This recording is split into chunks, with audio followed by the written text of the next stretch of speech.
Oh, Dubs fans. Dubs fans, we're a fickle bunch, aren't we? If you criticize the Warriors even a little, no matter how legitimate those criticisms are, you could be in the DMs with the most rabid Dubs fan, and they know what's up. They tell you, yeah, all the homies hate Jordan Poole right now. They say that.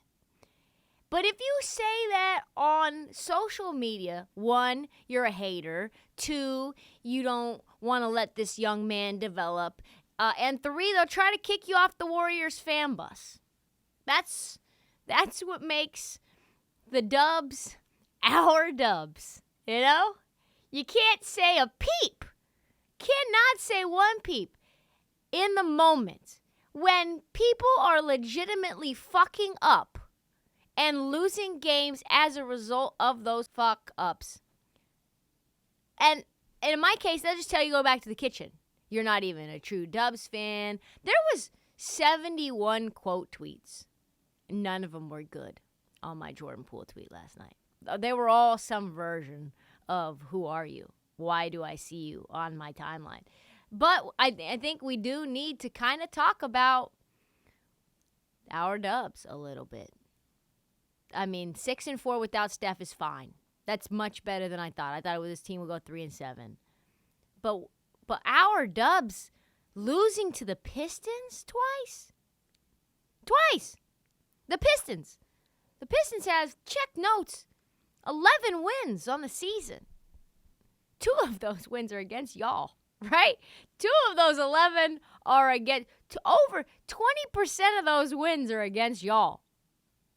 You lost to the Pacers twice as well. I like the Pacers, but come on now. You lost to the Magic. I mean, these are the doldrums of the NBA that you should be feasting on. Just sinking your teeth into to get easy wins. Fatten up so that when you see the Miami Heat away or you see the New York Knicks away or whoever, you can say, look, we're good. We've just been destroying teams like the Pacers, the Magic, and the Pistons. So, okay, I have to admit, I had a lot of money riding on this Warriors win. So when I got home, I did not go to bed. I did not watch the highlights. I did not look on my phone while I was watching the game, which may sound inconceivable to some.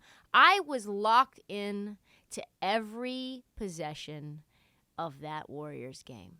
And I tell you what, there's nothing like the hate that you experience for Jordan Poole when your money and your livelihood depends on him not making bad decisions. Because he made a lot of them last night. And he made a lot of them against the Hawks. He made a lot of them against the Blazers. These are 3 games straight where the decision-making quality has been bananas. Like bananas. Exhibit A was last night. Everybody just wants to be sunshine and rainbows. They just want me to say, oh, it's going to be. The only thing you can ever say about the Dubs when they're losing is it's going to be fine. That's the only thing you can say. It's going to be fine. Because it always is fine. And that's what they want to hear when things go bad. But here is the reality of the situation. And I do think things will be fine. Because it's always fine with the Warriors. But we have a Jordan Poole problem, folks. Nobody wants to admit it. And yes, will he grow? Will he evolve? Will he develop? Did Steph have problems like Jordan Poole where he was turning the ball over? Did Clay have problems where he was making... Sure, none of that right now is relevant at all. We're talking about criticizing the here and the now, okay? Like, what do I see? What is happening? What does it mean? What are the consequences of what I see, right? We're not putting our crystal ball on. That's not what this job is. This man has a lot of offensive responsibility, as we know. But the issue for my guy, Jordan Poole, JP, for whatever reason that nobody wants to talk about, is the turnovers. The turnovers. There's other ones, too. I mean, chucking just randomly. You know how much I love a heat check. Yeah, I mean, it's the name of the pot. But Jordan Poole will heat check when he's ice cold and contested and defenders draped around him early on in the shot clock. But right now what we're talking about is turnovers, which, by the way, Jordan Poole does more than anyone in the NBA. You didn't think that was true? Yeah, more than any human being playing in the NBA right now. Jordan Poole, worse than Trae Young. That is insane. I know he's got to be aggressive. I know the ball's got to be in his hand. I know he has to get into traffic. He's got to get, into a place where there's lots of bodies around trying to poke the ball loose. But sometimes he's just throwing it to the other team on his own self. No issues.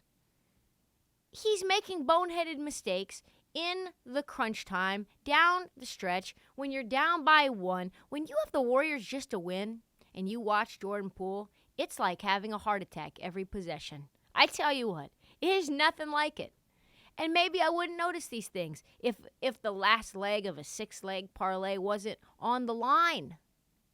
But it was, and I'm focused now. And it's okay to admit it. It's okay, Draymond. It's okay, Steve Kerr. It's okay, Clay. It's okay, anyone that's rooting for the Dubs. Jordan Poole right now is a flamethrower who makes some costly mistakes down the stretch. It's okay. It's okay to admit that it loses you games. It's okay to say on one hand he keeps us in games because he scores like crazy, but we don't know when he's going to fuck up. And all I want from a player is to know what he's going to be. Anthony Slater tweeted this out today. Jordan Poole has committed a dribbling turnover in the final minute of regulation in 3 straight tight games. Yeah. It finally cost the Warriors in a loss against the Pistons. The only reason that this hasn't been written about with the Hawks or the Blazers is they won those games. Draymond Green had to make a 3-point shot in order to beat the Hawks. Are you joking me? What kind of world are we living in? And we're just going to let that slide? We had to have a Draymond Green prayer to get this dub? Folks, Jordan Poole is averaging 5.1 turnovers per game since Steph left. He had 6 last night alone. 6. This man, Jordan Poole, had 52 turnovers in the 10 games that Steph has missed, and that is the most in the league. CJ Holmes, a Warriors writer, points this out. This isn't a recent issue. Poole had an NBA high 135 turnovers entering play Wednesday and was 8th in turnovers per game at 3.6. This is a man who comes off the bench, too. We're not talking about this stretch where he's playing without Steph. Jordan Poole is committing 3.6 turnovers per game, period, off the bench.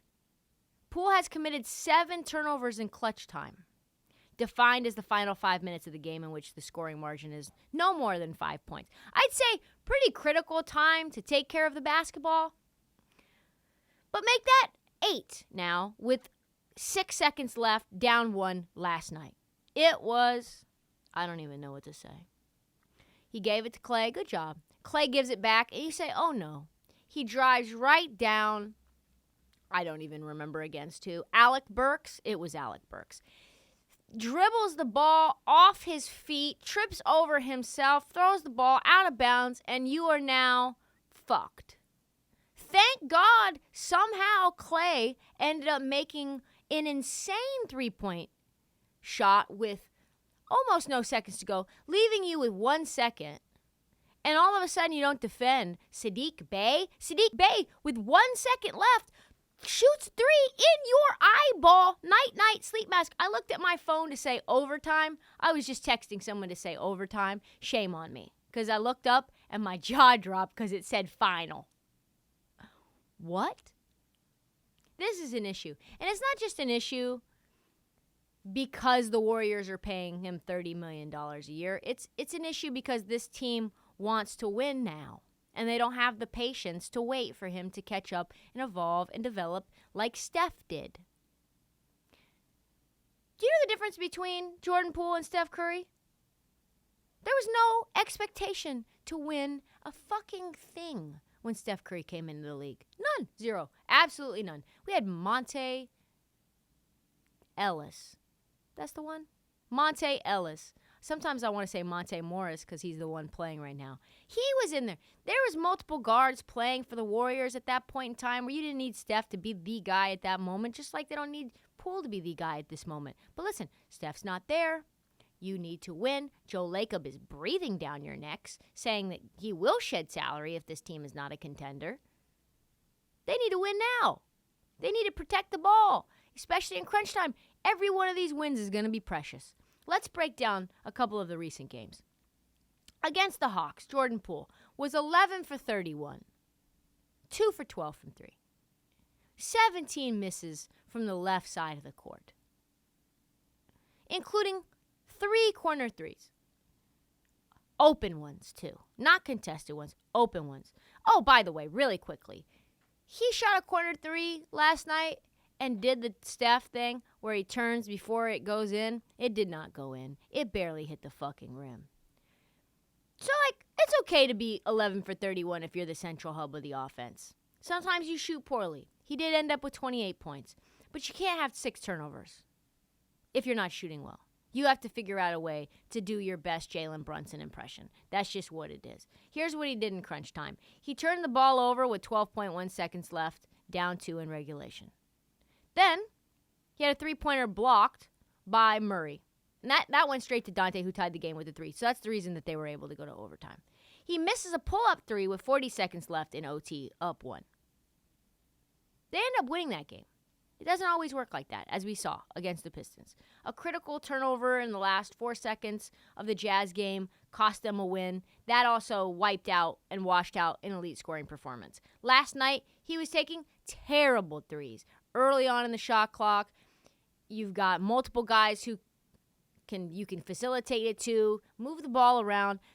You can't just take a 30-foot step-back 3. Just terrible.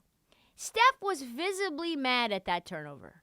But then Clay, of course, is Clay and says some nice things to give Jordan Poole an out and make him feel better about himself. Because what are you going to do if you're his teammate right now? You're not going to make him feel worse, are you? You're not going to make him feel less confident about this performance and him as a human being and as a basketball player? Of course not, because you want him to continue to produce. But this is what he said. I told him in the locker room that there's a reason that I threw him the ball, because he's like that. He's a clutch player. He's a shot creator. We would have not been on this win streak without him. I know that. I mean, shoot. We all go through these lapses throughout our career. I remember missing 2 free throws against the Nuggets in my second year and just leaving the arena in my uniform. So it's like we all got to go through it. Steph went through it. Jordan, we're going to continue to trust him with the ball in his hands because he's the engine that makes us go.